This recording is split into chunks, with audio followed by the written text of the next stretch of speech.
कहाँ बनाने की जरूरत है, इसके लिए एक निशान बनाइए और इस निशान पर छेद बना दीजिए। है ना एकदम सटीक।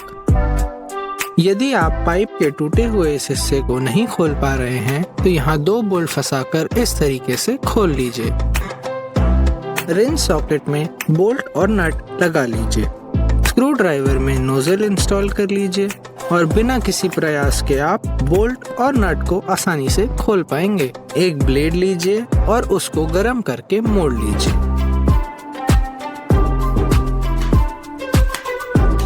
और एक छोटा हिस्सा काट लीजिए।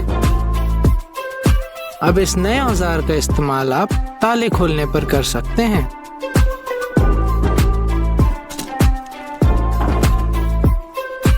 एक पेंट ब्रश को लें और उसके लिंट को तिरछा काट लें।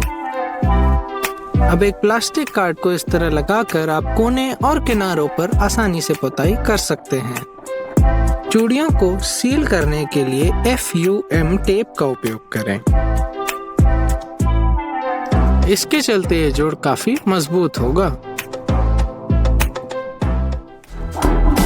बाल्टी से सभी पुट्टी को निकालने के लिए आप चाकू को नीचे से ऊपर नहीं बल्कि गोल घुमाकर इकट्ठा कीजिए।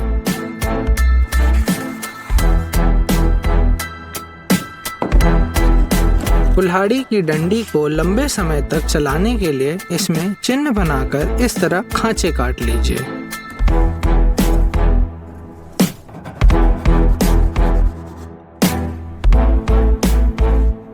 अब इन्हें गुब्बारों की मदद से ऐसे फंसा लीजिए।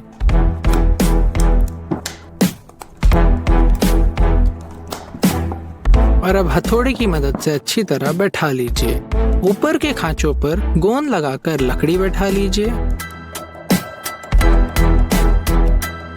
और अतिरिक्त हिस्से को काट लीजिए। अब वार्निशिंग और फिनिशिंग कर लीजिए और तैयार आपकी कुल्हाड़ी। पेंट के डब्बे को साफ करने के लिए एक परत गोंद की बिछाइए और उसके सूखने पर उस पे पुताई कर दीजिए। पेंट सूखने पर आप इसे आसानी से खींचकर निकाल सकते हैं। स्टील कॉलम पे टेप लगाना है। ये रहा एक दिलचस्प तरीका।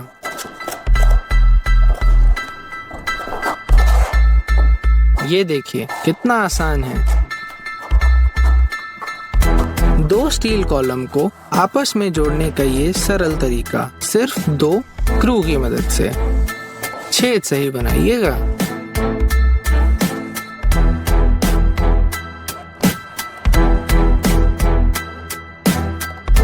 एकदम मजबूत।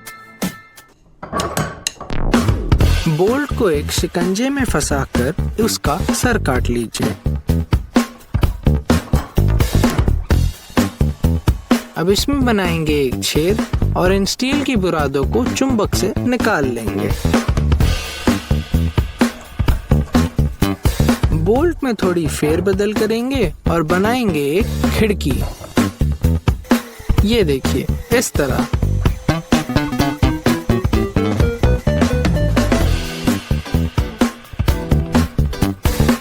अब लगा लीजिए 2 नट और इस बोल्ट से निकालिए 2 तार और उन्हें लीजिए कस।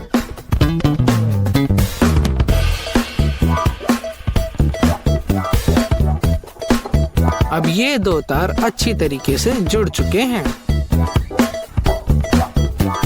यदि आपके पास प्लास्टिक पाइप के लिए ढक्कन नहीं है तो आप इसे नोजल और सिक्के से बना सकते हैं।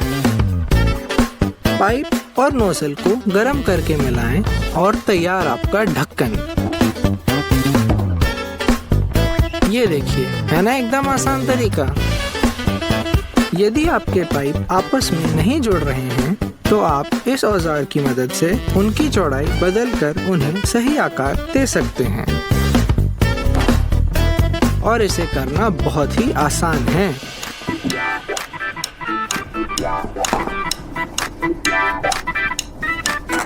ये देखिए कितना सरल। और टिप्स और ट्रिक्स जानने के लिए हमारे साथ जुड़े रहिए। धन्यवाद। ब्रश के हैंडल का इस्तेमाल करके पेंट खुरोदने का एक यंत्र बनाएंगे। इसके ब्रश अलग कर लीजिए और यहाँ पर एक पकड़ बैठा लीजिए इस तरीके से, और यहाँ पर एक रेजर बैठा लीजिए, और अब आप कहीं पर भी कोई भी पेंट निकाल सकते हैं। इस कील के डब्बे को व्यवस्थित करने के लिए इसे इस तरीके से हिलाएं। ऐसा करने पर ये खुद ही व्यवस्थित हो जाएंगे। पेंट ब्रश के इर्द गिर्द इस तरीके से जिप टाइज फंसा लीजिए और उन्हें थोड़ी लंबाई छोड़कर काट लीजिए। ये एक स्टैंड का काम करेंगे।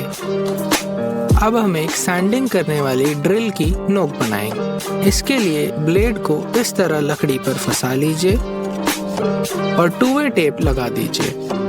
2-वे टेप की दूसरी तरफ सैंड पेपर लगा लीजिए और इसे मजबूती के लिए बिजली टेप से बांध लीजिए। इस नोक के चलते आप छेदों में भी आसानी से घिसाई कर सकते हैं। अब हम इस लोहे के टुकड़े को 90 डिग्री कोण पर मोड़ेंगे। इसके लिए ऐसा एक त्रिकोण काट लें और इसे आसानी से पकड़ में रखकर मोड़ लीजिए। इसे हम यहाँ लगाएंगे। 2 छेद ड्रिल कर लीजिए और इस लोहे के कचरे को चुंबक की मदद से एक प्लास्टिक बैग में जमा कर लीजिए। यहाँ पर इन्हें स्क्रू की मदद से लगा लीजिए और एंगल चेक कर लीजिए। हमारे अगले प्रोजेक्ट में हम एक हैंडल बनाएंगे जिससे हम कसाई और ढिलाई कर सकते हैं। इस तरह लकड़ी के टुकड़े पर गोला बनाकर 6 छेद बना लीजिए।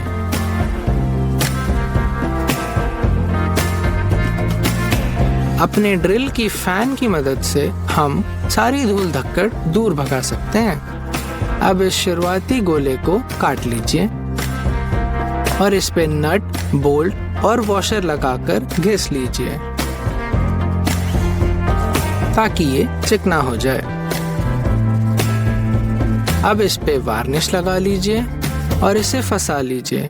अब आप कसाई और ढिलाई आसानी से कर सकते हैं। यहाँ हमारे पास एक प्लाईवुड का टुकड़ा है।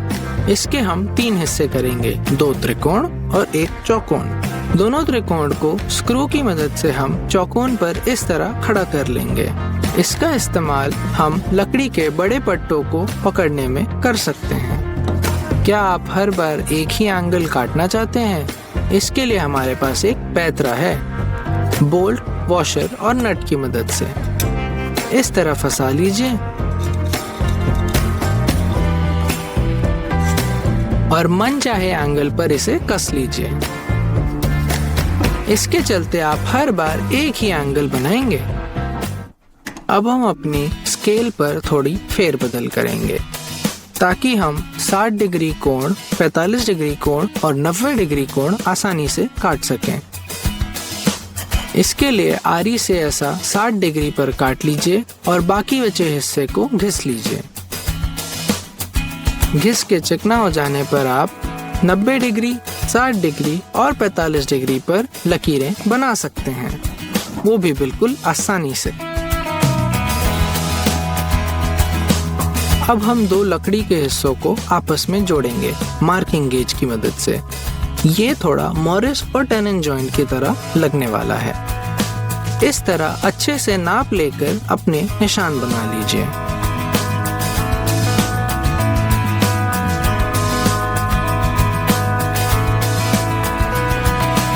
कटने के बाद वो कुछ इस तरह जुड़ जाने चाहिए। इनकी जुड़ाई होने पर यहाँ पर एक चौकोन बना लीजिए जहाँ पर हम 4 डॉवेल डालने वाले हैं। इस बार हम इस्तेमाल कर रहे हैं एक मेटल डॉवेल का। इसे आरी से काट लीजिए और ऊपर से घिस लीजिए और वार्निश लगा